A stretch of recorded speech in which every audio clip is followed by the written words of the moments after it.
is my favorite part. Having people watch us live and ask questions and give their input into the subjects that we're talking about. And that's my favorite part. I love that. And I look forward to watching comments, even if you're watching a replay. So thank you so much for joining us. And we really, really appreciate you. And we love that you come in and join us. So thank you. Yay. Ditto to all of that. So, when we started this exactly a year ago, we had no idea where this was going to go, except that all of us, I think we agreed that we wanted to start a conversation about everyday struggles that everyone can relate to. And we wanted to bring a talk show that provokes conversation. And so I think we have done that. I think we have succeeded. And I am so proud of the effort that all of us have put in. And so I congratulate both of you. You have truly shown yourselves to be professional coaches and great talk show hosts. I'm so blessed to have you both as we collaborate on this. Who knows what's the next year is going to bring? Whatever it is, it's going to be fun. I agree. Okay, so let's say hello to the people who are joining us tonight. We appreciate you. We appreciate your comments. We always look forward to reading the comments.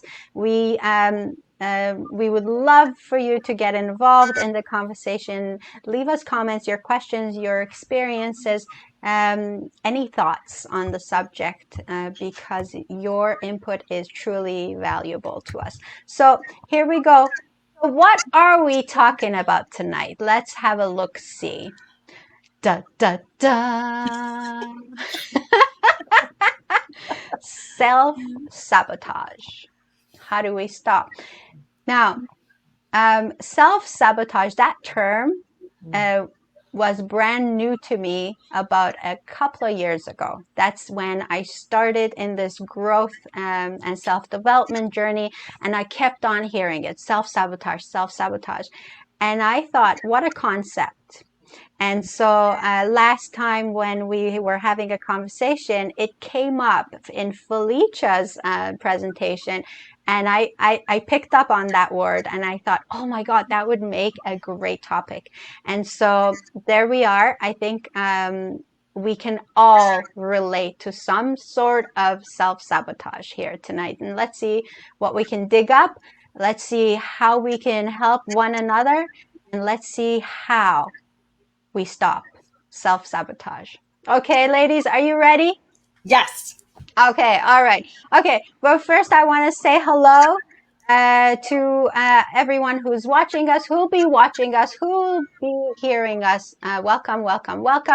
And so glad to have you with us tonight. If you're watching, please drop us a line. Otherwise, we will not see you. If you drop us a line, like my friend Samir Lal is here, and actually, hello Samir, thank you for being here tonight. We had a great conversation, Samir and I, and he's an awesome coach. So he says self-sabotage is is such a concept never thought of. Never thought of. Okay, all right, let's see how we can expand on this. Let's do that. So ladies, Colleen is our handy encyclopedia digger. Let's see.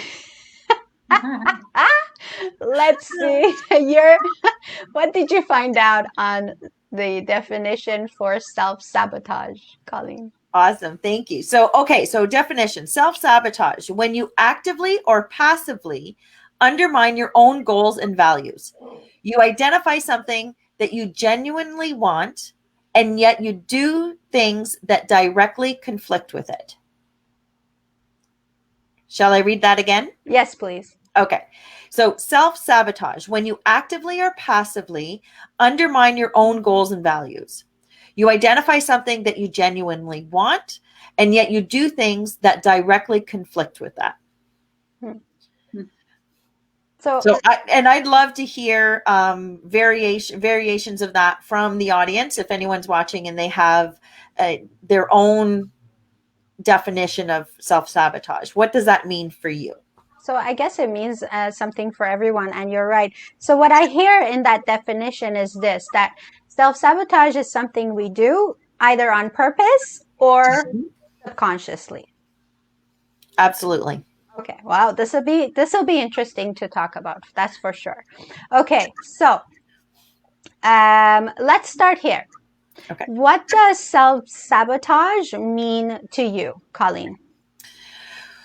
Well, for me personally, if I look, there have been examples in my life where maybe I'm in relationships that, I see a pattern. I think if you happen to see a pattern of things that you're making choices or you're doing things, triggers, anything that in your life that you find that you're acting or I'm acting in a way that is contraindicated for what my goal is. So for example, I want to lose weight, but then I eat the bag of chips.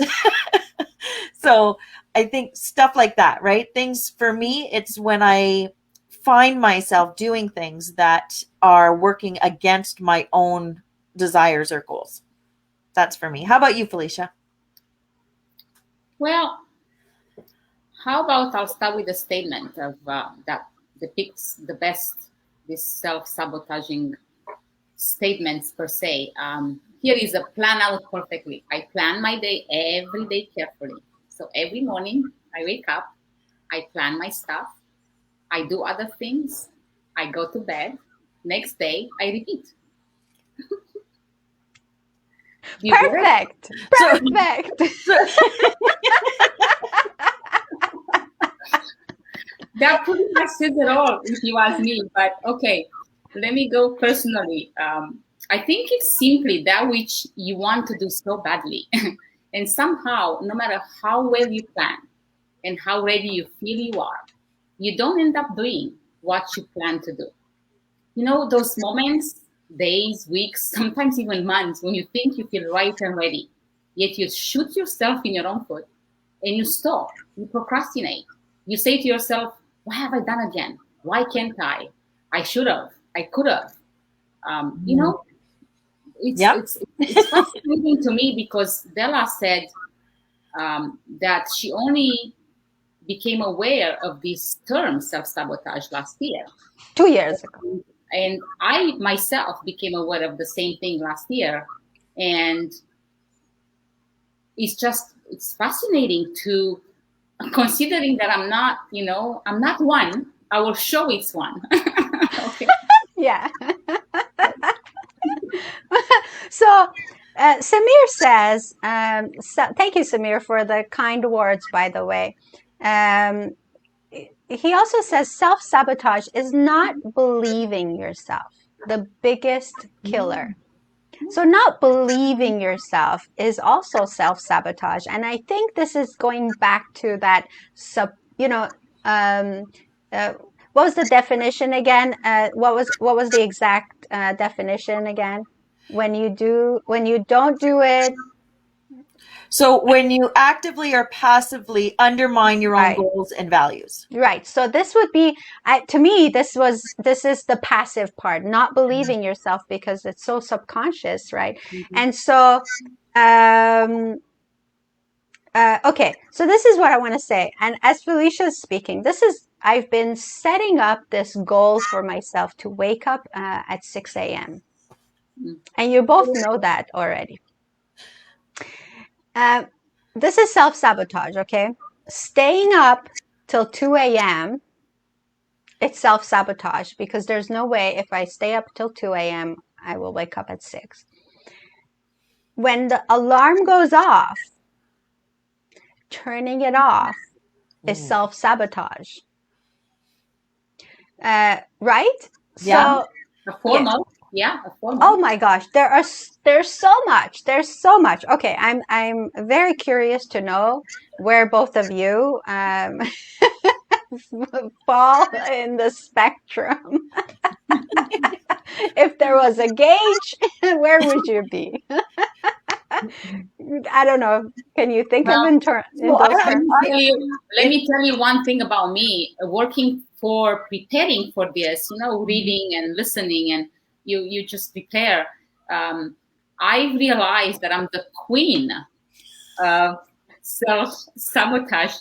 However, I've mastered it so well that I do it in such a fashion that I get even fooled myself. Yeah, absolutely. Right? So, yeah, it's going to be fascinating discussing this today. I'm so looking forward. So I have a list of 10 things to share. Would you guys like to hear something? I would love to hear that. But look at what Samir is saying. Samir is saying promoting your own enemy within. Oh. Wow. Okay. This is, yeah, I know, right? I know, right? Yeah, absolutely. Okay. 10 things. Tell us, Colleen. Okay. Number 1. And this one surprised me. And anyway, so example number 1 that I found was blaming others when things go wrong. So it's kind of like not taking responsibility for your part in it. Number 2, giving up easily. So when something doesn't go your way, you just give up. That's a form of self-sabotage. Number 3, procrastination, which getting up early. Ding, ding, ding, ding, exactly. Or forgetting to do things, whether intentionally or unintentionally, forgetting to do things. And then number 5 was starting something without finishing it. And I think that ties in with perfectionism, right? Like starting something without finishing it is a form of perfectionism, right? So number 6 is failing to start at all. Number 7. Sorry, what's number 6? Number 6 was failing to start at all. So if you have something to do and then you choose not to do it, or you just so that was number 6. Number 7 was on the relationship side, is picking fights, or so you're avoiding something by triggering some kind of conflict. So it redirects from what your goal is. Number 8, choosing relationships with the wrong people. And it had 2 examples of this. It had obviously personal relationships, like romantic relationships, and it also had like friendships and stuff like that. So choosing relationships with the wrong people. Have you ever been in a relationship with, like, seen a pattern of, like, you're always with the wrong kind of person? You always pick friends that are that you have conflict with, or that you feel that they take advantage of you, or those kinds of things.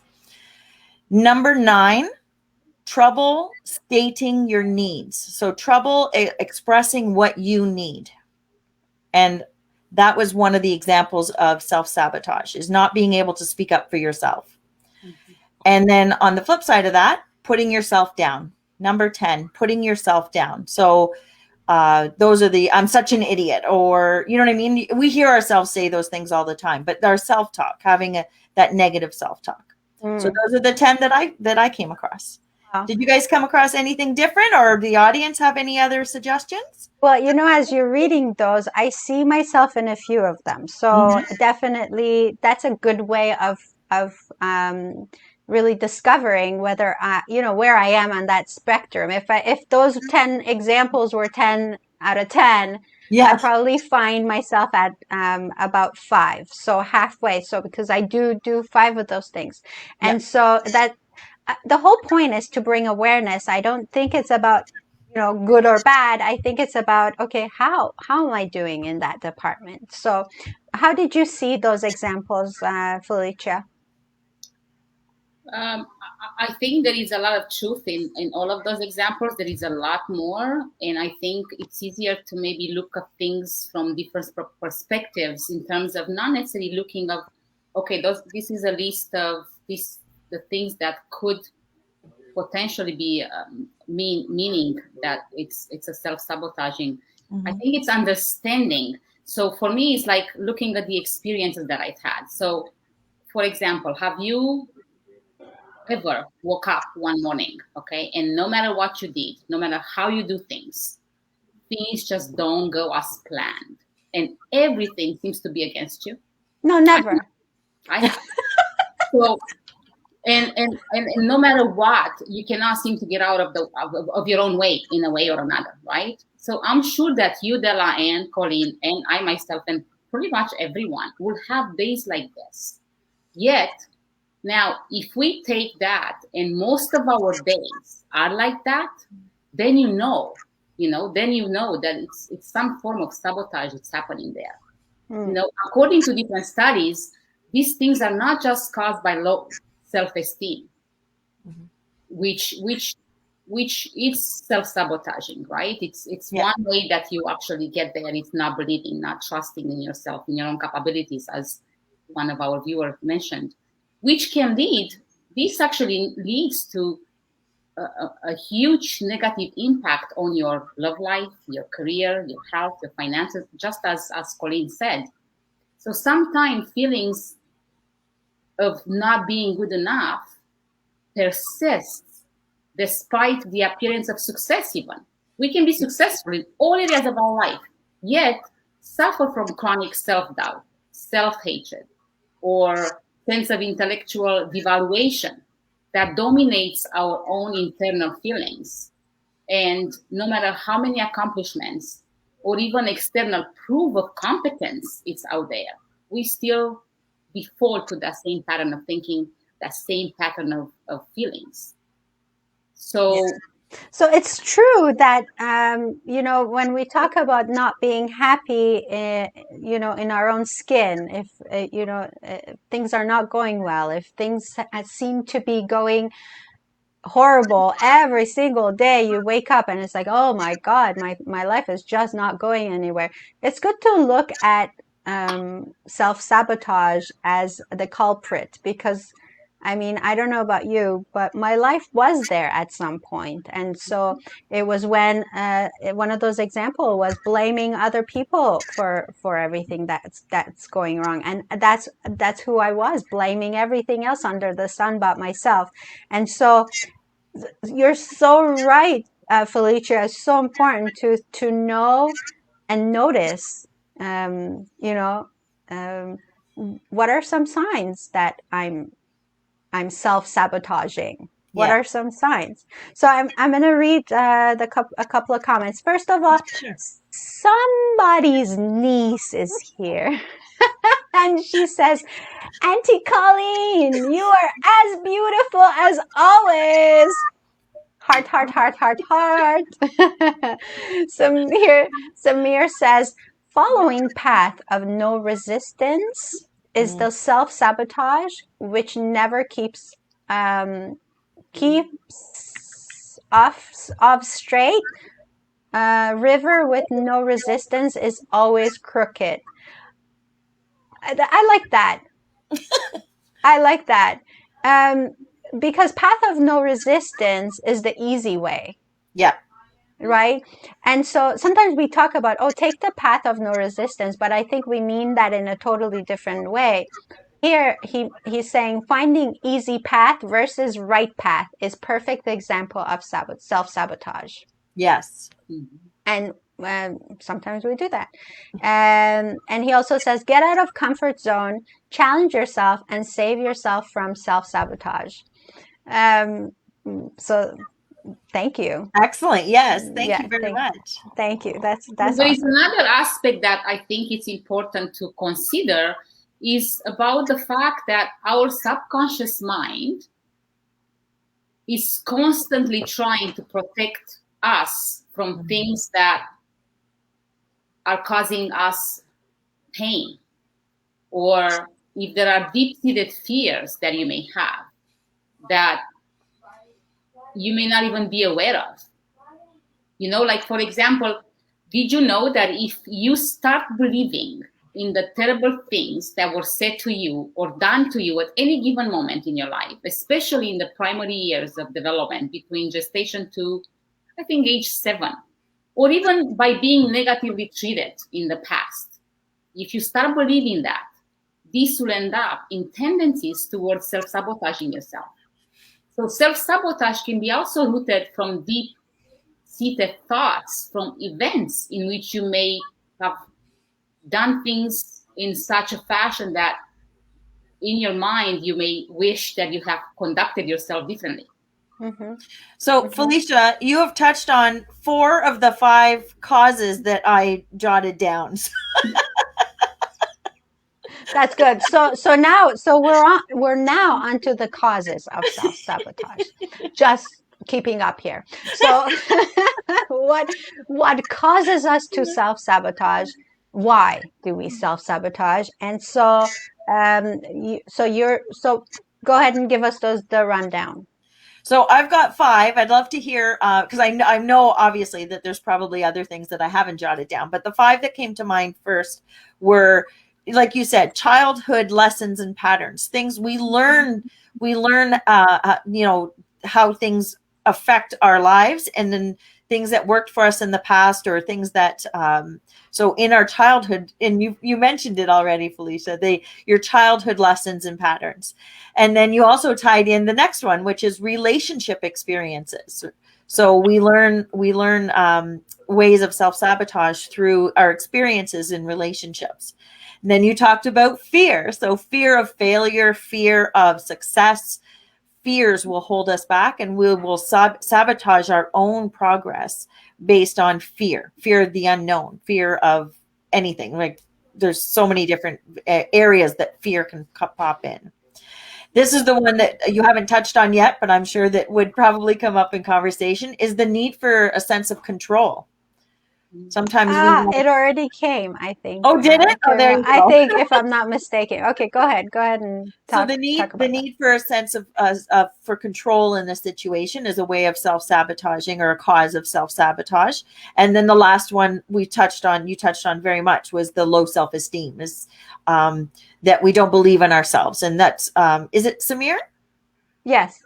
So yeah, and Samir touched on that one, the low self-esteem, not believing in ourselves. So those are the 5 that I jotted down. So I'd love to hear if you guys have any additional ones. Felicia? Yeah, for me personally, believe it or not, is the imposter syndrome. So that is when you doubt yourself and your abilities, and you are having a hard time to give yourself credit for your own successes, which leads you into not even trying for anything you want, be that in relationships, in jobs, right? I think, Colleen, you mentioned parts of it. Yes. You don't reach out to others either, because you don't believe that no one can or wants to or have a desire to hear you. Mm-hmm. So you don't honor your own boundaries. I think that came up as well. You don't speak up for yourself because because you don't, you doubt yourself, of course, but also you allow others to treat you badly. And I think, Colleen, you also mentioned that, because that's how you get into this pattern of repeated relationships of the same sorts, if you may. So the question is, how can you overcome this, right? The truth is, I don't think we can overcome feelings, but we must learn to take action despite those feelings. That's what I've learned. But I'm still battling this. It's a constant fight against the 2 wheels, And I find that the best way to do it is to not focus on your thoughts, not focus on your feelings, push through those feelings, and do what you plan to do, what you say you're going to do, regardless of how you feel. So, that's one. And another one that I think, it's part of the being perfectionist, but in my mind, I think of it as being too hard on yourself. So you're putting yourself down, or never being satisfied with anything you do. So in a way, it's even a self-oriented perfectionism, right? Because you're simply believing that you must do or be perfect no matter what, which most often than not leaves us feeling that we are not good enough regardless of what we do. And the truth is, this is not realistic, but it ends up leading us feeling low self-esteem, and I guess the feeling of a failure rises up with the low self-esteem coming down. Yeah. So that's another one. So being also self-critical, which can affect, believe it or not, our mental health, and ending up with feelings of anxiety and hopelessness and loneliness and depression. So we have to watch out, and we have, as I said, don't allow to stay. We can deny feelings, and we can deny things that have happened to us, but we must rise above them and learn. It's almost like they say, fake it till you make it. You're not really faking it, but you are acknowledging your feelings and say, okay, I have to still do this because that's what I'm supposed to be doing, or that's what I'm planned to do, right? So stick to that, take the action, because in the action itself, I think there is the potential of pushing aside that which controls you, which are your feelings or your thoughts. That's actually really good, because I see a comment that's very much aligned with what you're just saying. Giving control of our lives to out-chimp mind is self-sabotage. Am I reading this correctly? Absolutely, it's correct. Yeah. So now let me say one more thing though.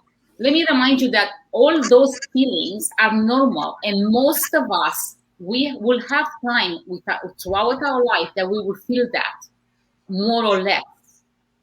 But if this is most often than not, that's how you're feeling and that's what you do, then we are definitely dealing with some self-sabotage, which may require some awareness and help to, again, not overcome the feelings or emotions, but overcome and step ahead and do what you need to do. So I always say that the first step to improvement is becoming aware and recognizing and being willing to accept the truth, accept that you need help, accept that, right? Yeah. Yes. Sometimes we stay in denial, and that doesn't serve us. Yes. Absolutely. It always comes back to the 3 A's. Share them again. Oh, yes, of course I will. The 3 A's are, they go like this. First A is admit, right? And that's the awareness. The second A is ask for help. And the third A is act on what you've learned, right? Yeah. Okay, so if you do all three of those things, say goodbye and bye-bye to self-sabotage. Okay, so Samir says, learn to control your thoughts rather than thoughts controlling you. Oh, I love that. Yeah. And he also says, these ladies have so much wisdom. Connect me to them, please. Love to hear them. Samir Lal, Felicia de Candia, and Colleen Woodhead. I will gladly connect you. To overcome, keep believing in yourself, he says, and work on one mantra. Nothing is better than getting better every day. Aww. Can you say that again? That. Nothing is better than getting better every day. That's beautiful. I love that. And this reminds me of a progress, not perfection, because that's what we do. We just learn every day. And I think every day we learn, we are better than the day before. And this is perfect. Something you said, Colleen, that kind of, so it made me question perfectionism. You said in your 10 examples, you said, hold on, I'm trying to think back. Starting something and not finishing it. And you said that is connected to perfectionism. And to me, I had never thought about it that way, because it's, and you're so right. It's true that a lot of times we don't finish stuff because we're so afraid of not finishing it perfectly. And so I'm definitely going to be aware of that one. Although I think I have gotten a lot better at completing tasks. Following through is something that I worked on before. I think perfectionism to me was the self-sabotage part of not starting something new, because it can be. Yeah. Okay. Okay. So I took a course recently, and one of the you know how you get little golden nuggets of things, right? And I wrote this down because it really spoke to me, and it was about perfectionism. And it says, done is better than perfect. Yeah. Amen. So yeah, Yes. so and we've all heard that, especially if you're posting, you're going live on Facebook or you're doing things like that. People will say, you'll hear it over and over again. Just put something out there. It doesn't have to be perfect. Just put something out there. You can get better at doing things. Nobody's going to look at it and go, "Oh my gosh, like she has no idea what she's doing." What is she thinking? Yeah. So done is better than perfect. So Yes. put it out there, and it's funny because one of the things so I've got some steps, and one of the steps, I'm trying to look through my list here. One of the steps was getting comfortable with failure. And that falls into this category, right? So I found a couple of both of them happen to be 5 steps, one from mindtools.com and the other one from healthline.com. And so, and like I said, so the one of them, step 3, is get comfortable with failure, practice lessens fear. Practice lessens fear. Practice makes fear less. Yeah. I like it. Practice. Yeah. So that was step 3. It's so true. Look at us. Okay, look at this example. Honestly, this is truthfully, this is the your perfect example of us starting out this show. Do you remember the very first time? Yes, I do. Okay, you both remember the very first time. Okay, so we were so afraid well, I wasn't, these two were, but no, I was too. We were really afraid of, okay, what is this going to sound like? What are we going to be able to talk for an hour, right? I was so nervous. Yes. And so, but each time that passed by, it got easier and it got easier and it got easier. And it's like a breeze now. We're just getting on. We're just having a chat, and we're lucky to have wonderful listeners who drop us lines, and they're fantastic and full wisdom themselves. And we did not start this perfect, but it was so perfect. Yes. Well, because we're human, right? And we lost sight of the fact that we want to appeal to people that are like us, and we recognize and we have compassion for other people that, nobody's perfect, but we were putting so much pressure on ourselves, and we have since learned that it's absolutely 100% okay to be imperfect. Yes. So, speaking of imperfection, I'm going to remove myself off camera and do a little thing on the side here and come back.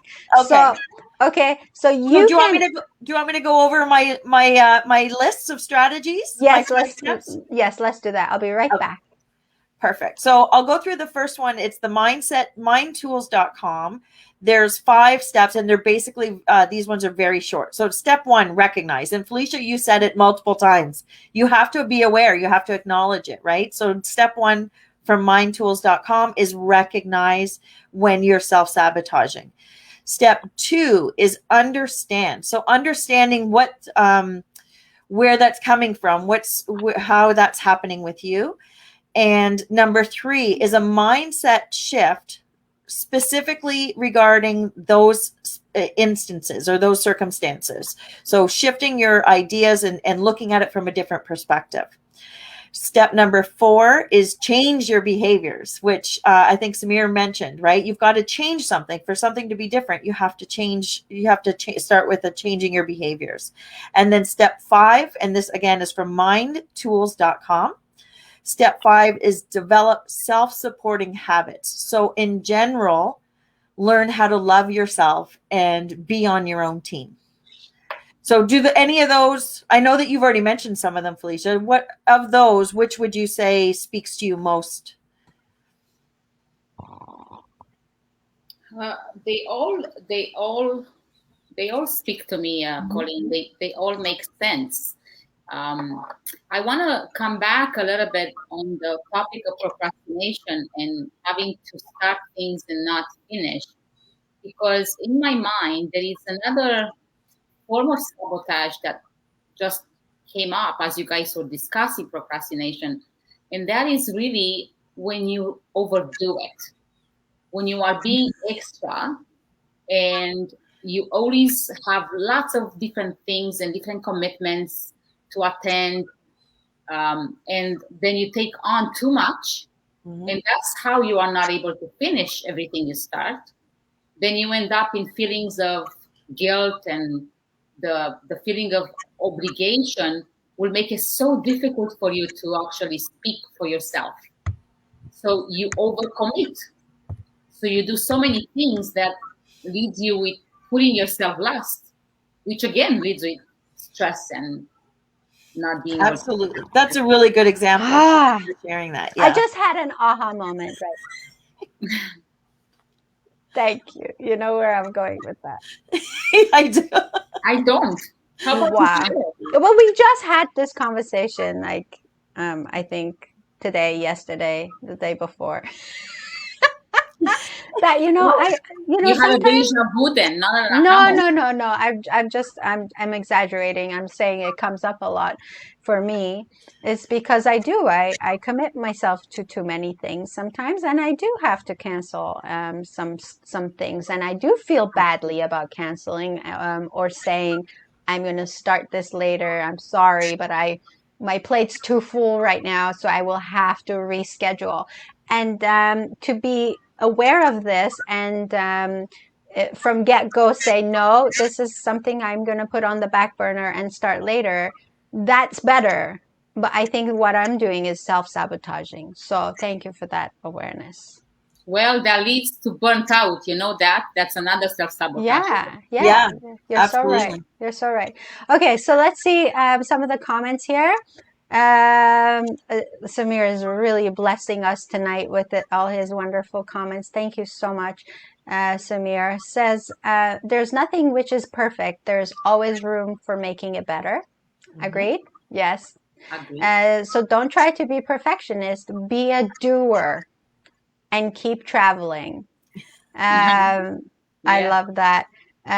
Get comfortable to be uncomfortable. A calm river is no river. River must keep flowing. Keep flowing. Keep improving. Because when you're sedentary, it's like that water that's like going nowhere, and it gets murky and it's all like stinky, right? We don't want to be that. You want to flow. So keep flowing, keep improving. Thank you. Not flowing for a river is self-sabotage, right? It may look better, but it's lost its existence, but by not flowing. I really love this. This is really good. I have this picture of this river now, and yes, it's what flowing is. This is what we want. Facebook user says, "Sorry, I'm so late." Oh, that's Tracy. Tracy, hi. Thank you. It's okay. It's better late than never. Right? Okay. I actually uploaded what I wanted to upload. So we are going to go see that and take a little break, and gives you ladies a chance to get a sip of water. Thank you. We'll see you soon.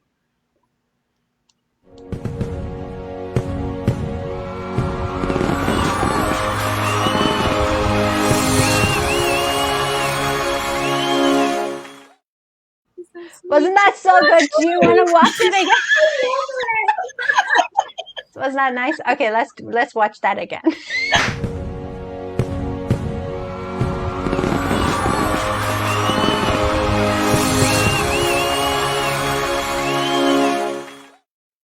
Happy anniversary, ladies. We're so lucky to have this platform to be able to share really our own personal journey and our own personal experiences with other people. And I think it's in sharing your personal experiences with other people that you can affect and impact the most. So I want to thank both of you for being so open to this, and your vulnerability is what helps a lot of people. So thank you both so much. And thank you, Dela. Dito. Yeah. Thank you. It's true though, because we can sit here and preach, right? Don't do this, do this, don't do this, do this. But I think the impact wouldn't be as much as saying, well, I did this, well, I do this, and this is how I'm doing, this is how I do it, this is how I'm learning. And so I think that's what speaks to most people, at least to me. And I think, and you do the same. You just said that you had an aha moment. And I think that lets other people feel at ease that, oh, I'm not the only one that's not perfect. You know what I mean? So, and I think that us sharing our imperfections, sharing the fact that we are human and we're still learning, and that's an ongoing thing. And yeah, I love the humility and the openness and the vulnerability is what I like about our group. So Yes. thank you, ladies. Thank you both. Well, it's as I said, we do learn from one another. And no matter how much we think we know and we've experienced, even the comments from our viewers, they just, always aha moments. I love it. Yeah. So where are we going next? What's next on our list to speak? What are some ways to stop? There you go. Yes. Let's give some strategies. Let's do that. Okay, so sure. Who wants to go first? I can go first. Okay. Sure. Go ahead. I'm going to speak from my own experience, what works for me. So for me, it's exercising regularly and being a mindful eater. Now, that comes with discipline, okay? And that discipline comes from the fact that I did graduate from a professional ballet school. And my first passion and career was a professional ballet dancer. So with that in mind, I want to say this, that our mind is our most powerful tool. And with proper fuel, it has an unlimited potential. Now, exercise is the fastest and easiest way to keep your mind healthy. If you exercise regularly, that will help improve your memory and thinking skills. And it keeps your mind healthy because it helps in eliminating any self-sabotaging thoughts, believe it or not. Now, research also suggests that exercise increases blood flow to the brain. And the more blood flow to the brain, it means the more nutrition for the brain. So now exercising alone is not good enough. We're going to have to work on adapting to a whole variety of whole foods in a balanced manner. That also promotes and generates a great health, particularly mental health. Because you see, just like good nutrition makes your muscles and body work faster and better, it also improves your brain and it helps you the positive functioning of the whole entire being. So that's there is a say that comes to mind. Give me a second. Have you guys heard that? It's from Biggie Smalls. Biggie Smalls. The mind is a terrible thing to waste. Have you heard of it? Yes. I actually like it a lot. So yeah. So I think that's one, it's exercise and be mindful of your eating habits. And I think it's extremely important to discuss now discipline, because discipline is important. It's an important factor in sticking to your whatever you plan to do, and therefore overcoming that, or not overcoming, because I said we can overcome feelings, but you at least step into your uncomfortable feeling to continue doing what you want to do. So you act, like you said about the 3 A's. First is admit, second is ask, and the third one is to act, right? Mm-hmm. If I remember well. Yes. So yeah, discipline. We are often tempted to act out of a character or revert to personality and habits that are learned, as we talked earlier, from growing up. Yeah. And that's what I noticed for myself. That's when these negative thoughts start to kick in. And that's when I engage in guilty pleasures, right? Or I stop exercising, but that will not last for more than 2 days, right? Because I've been adamant and disciplined enough to get it going.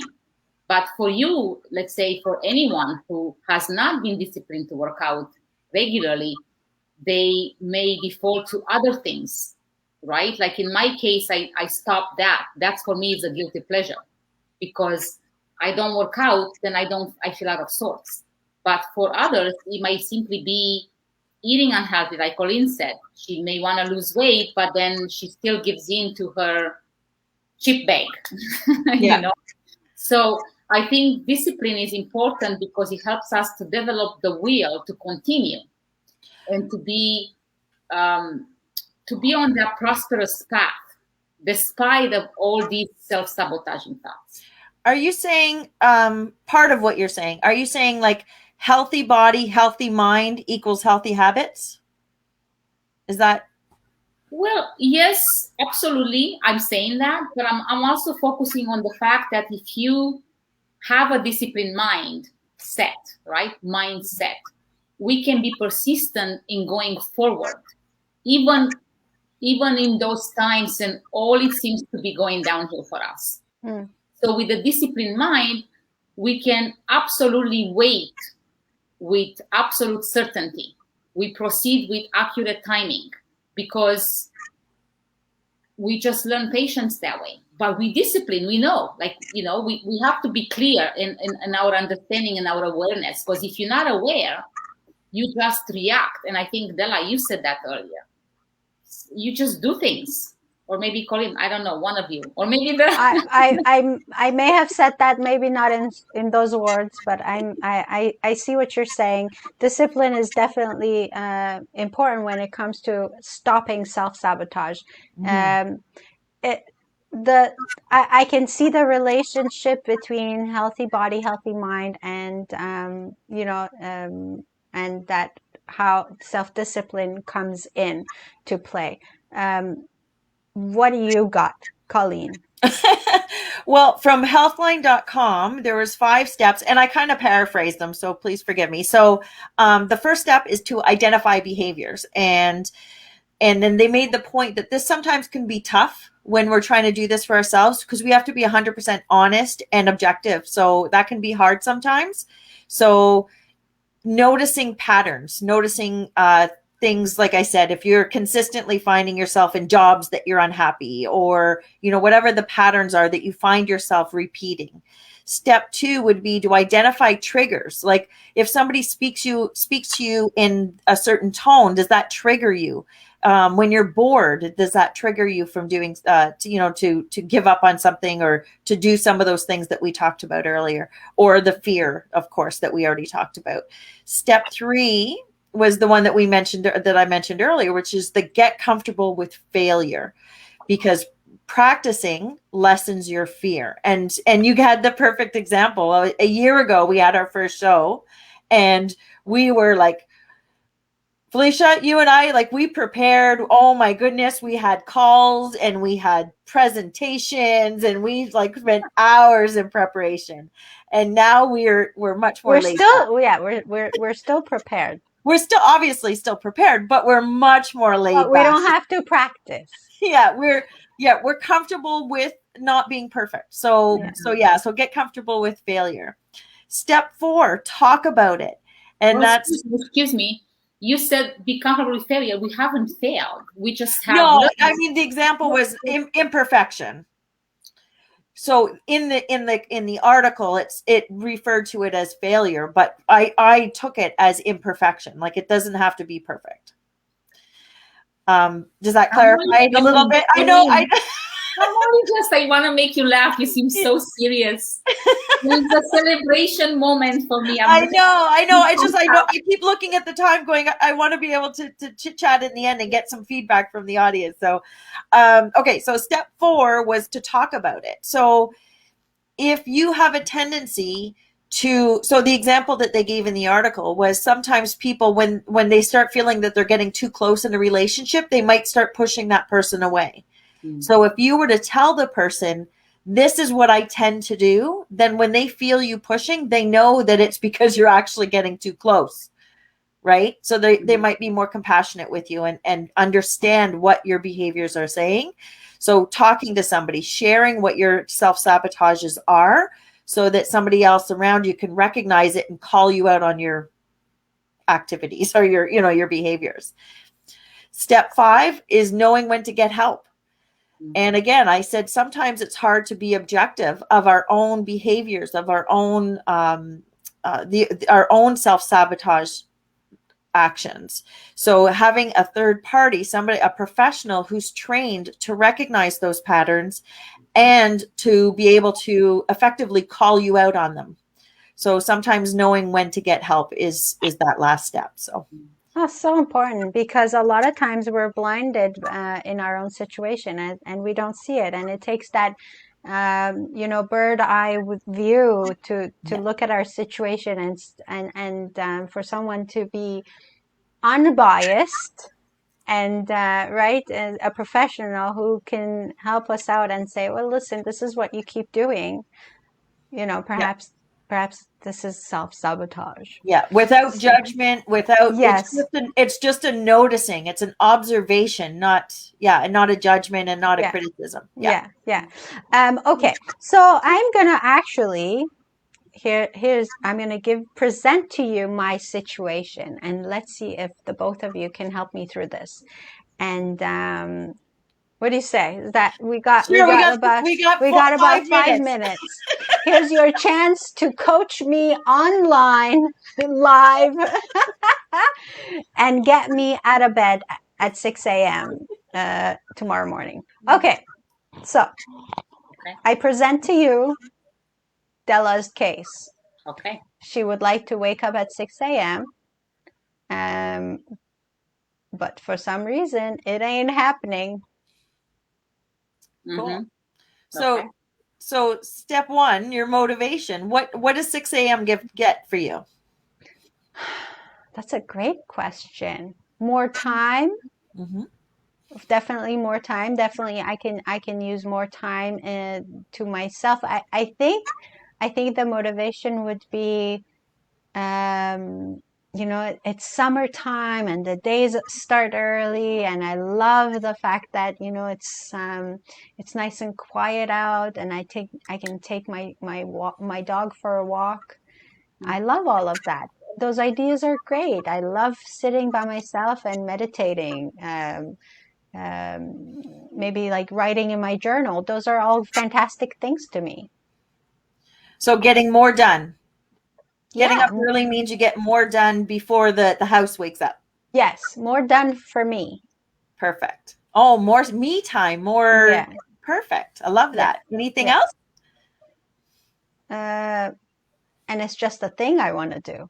It's just so a sense of accomplishment. Yes. That's a good one. I like that one too. Yes, I like that. So what have you tried so far? So, what have I tried so far? Well, I've tried setting up my alarm for 6 a.m.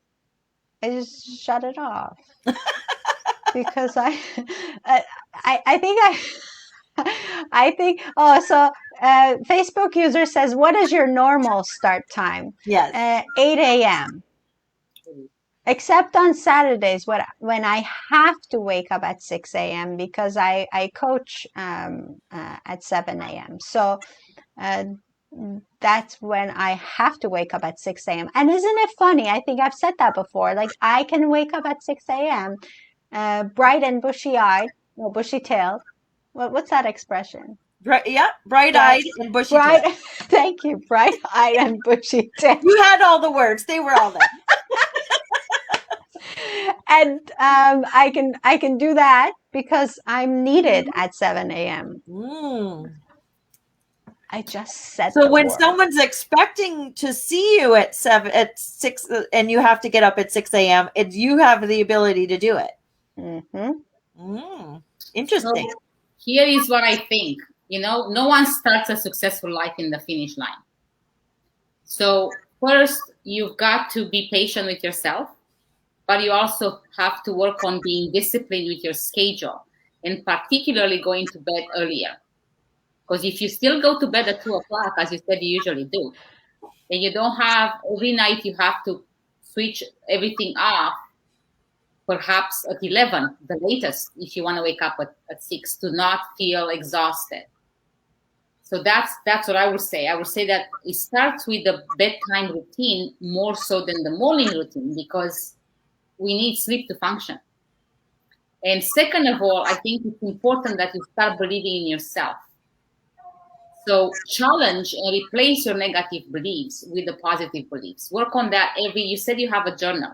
Use that journal morning and night and write down all those negative beliefs about why you're not waking up in the morning, why you can but you're not, right? And then put it in a positive. I will. I'm gonna be up every morning at 6 a.m. And then, as Colleen said, have that reason, but it has to be so strong for you to just, when the alarm goes on, you do not push it off. You just get up.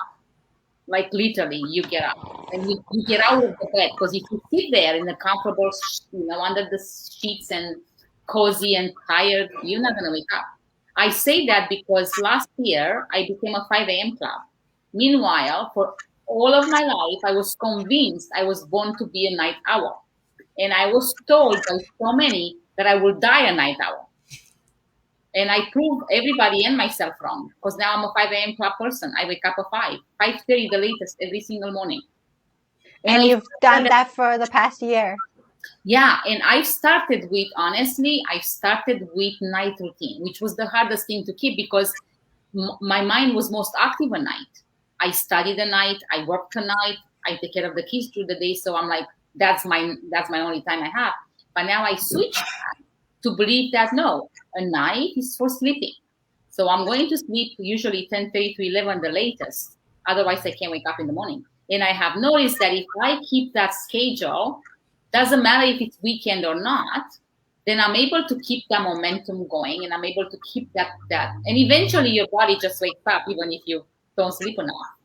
But you have to be careful, because then, you run on it's like driving a car without changing the oil, right? Mm-hmm. So that's my recommendation. Okay, I'm excited. There was a time when I woke up at 5:30 a.m. every day, and so I know that I can do it. Thank you so much, ladies, for all of your help. I think I will report to you on our next show. Which is June 17th, by the way. Right. Thank you so much. June 17th. And just a few more comments from some of our beautiful viewers here. Mindfulness is utmost. It is a skill. Learn to be mindful and practice it. Mindfulness is utmost. Your body speaks your mind, and that's the action. Keep it aligned. Your body speaks your mind. That's the action. Keep it aligned. Okay, thank you. And also Facebook user says, yes, early rising gives more me time. It's funny how when we've achieved so much before 10 a.m., how you can give yourself permission to nap in the afternoon. Getting started early gives you motivation to continue, but 8 is not bad. No, it's not bad. Thank you, Tracy. Yes. So, all right. So I will start. I will stop self-sabotaging because this is what I want to do, and so I will use all of your recommendation. I will take care of my body so that I can take care of my mind, and I will have self-discipline, and I will be aware and use all the techniques I've learned here tonight, and wake up nice and early at 6 a.m. So it's 10 p.m. now, so I gotta go. Bye-bye. We are very fortunate because we are getting into the beautiful weather, and the sun Yes. earlier. So yes, by the time the winter hits us here in Canada, You will have already developed the habit. Yes. Yes, yes. I tell you, it was a challenge in the winter. It was a challenge in the winter. I'm sure. Oh my gosh. Okay. Well, I hope that this talk was helpful to all our viewers as much as it was to me. And this is what I do, just to let everybody. This is my ruse to get free coaching from two wonderful coaches. Let me see what I can come up with next month. Thank you so much, ladies. This was definitely so much fun. It was a wonderful, wonderful episode, as always. And to our viewers, thank you so much for all of your comments. We totally appreciate it. Our next show is June 17th. Join us then. We will put out the post as soon as we come up with a topic. If you are thinking of any topic in particular you would like us to discuss, please drop us a line. Follow our Facebook group. Join it, The Butterfly Effect. And follow Felicia and Colleen and myself on Facebook. And keep up with the Butterfly Effect. Okay, ladies, are you ready? Yes, this is the butterfly effect, bringing you love, hope, and compassion. Until next time. Bye-bye. Thank you. Bye, everybody.